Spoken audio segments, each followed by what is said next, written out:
শহরের কোনো এক ব্যস্ত এলাকায় বাস করত আয়েশা নামের একটি মেয়ে। স্বভাবে সে ছিল দয়ালু এবং হাসি খুশি। সোশ্যাল মিডিয়ায় তার উপস্থিতি ছিল চোখে পড়ার মতো। প্রতি সপ্তাহে সে আর তার বন্ধুরা রেস্টুরেন্টে খেতে যেত। তারা বড় বড় প্ল্যাটার অর্ডার করত ও সেলফি তুলত। অর্ডার করা খাবার থেকে তারা সামান্যই খেত আর বাকিটা ফেলে দিত। আয়েশার বাবা ছিলেন একজন মূল্যবোধ সম্পন্ন মানুষ। আয়েশার এমন অপচয় করার স্বভাব তাকে মনঃক্ষুণ্ণ করত। একদিন তিনি আয়েশাকে ডেকে বললেন, আয়েশা, কাল তুমি আমার সাথে একটা জায়গায় যাবে। আয়েশা জিজ্ঞেস করল, আমরা কোথায় যাচ্ছি বাবা? বাবা রহস্যময় কণ্ঠে বললেন, সে গেলেই দেখতে পাবে, আগে থেকেই নিয়ে কোনো প্রশ্ন করো না।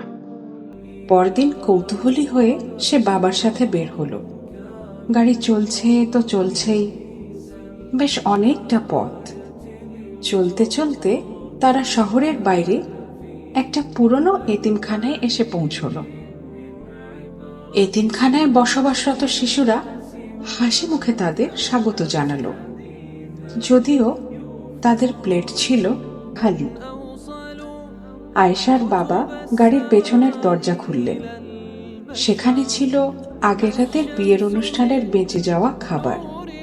খাবার দেখে শিশুদের চোখে আনন্দের ঝিলিক। তারা কেউ চিন্তা করল না খাবার টাটকা কিনা। বিয়েবাড়ির ওই বেঁচে যাওয়া খাবারটুকু তাদের জন্য ছিল ঈদের মতো ভোজ। আয়েশা চুপচাপ দাঁড়িয়ে সবটা দেখল। তার মনে পড়ল নিজের অর্ধেক খাওয়া বার্গার, ফেলে দেয়া বিরিয়ানি আর মিষ্টি। অনুতাপে তার চোখ বেয়ে পানি গড়িয়ে পড়ল। সেদিন থেকে সে প্রতিজ্ঞা করল আর কখনো খাবার নষ্ট করবে না। মহান আল্লাহ তাআলা সূরা আল আরাফের ৩১ নম্বর আয়াতে বলেছেন, হে বনি আদম, তোমরা প্রত্যেক নামাজের সময় সাজসজ্জা পরিধান করে নাও, খাও ও পান করো এবং অপব্যয় করো না। তিনি অপব্যয়ীদেরকে পছন্দ করেন না।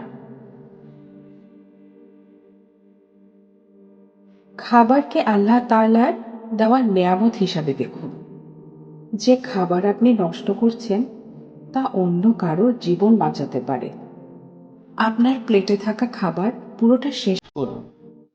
চাহিদার অতিরিক্ত যা থাকে তা দুস্থদের মাঝে ভাগ করে দিন। সৃষ্টিকর্তা প্রদত্ত রিজিকের সম্মান করুন।